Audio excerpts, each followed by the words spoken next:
सम्प्रति हव्यकव्यं तथा गतिं लोक सदाशिवो यः आराधितो यश्च ददाति सर्वा नमामि दानप्रियमिष्टदेवं नमामि सोमेश्वरं स्वतन्त्रम् उमापतिं तं विजयं नमामि नमामि विघ्नेश्वरनन्दिनाथं पुत्रप्रियं तैशिरसा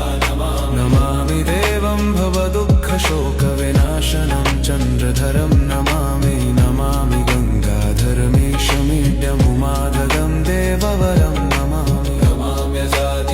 पुरन्दरादिसुरासुरैरचितपादपद्मं नमामि देवी मुखवादनान इक्षार्थमक्षित्रितयं यैष पञ्चामृतैर्गन्धसुधूपदीपैर्विचित्रपुष्पैर्विधैश्च मन्त्रैः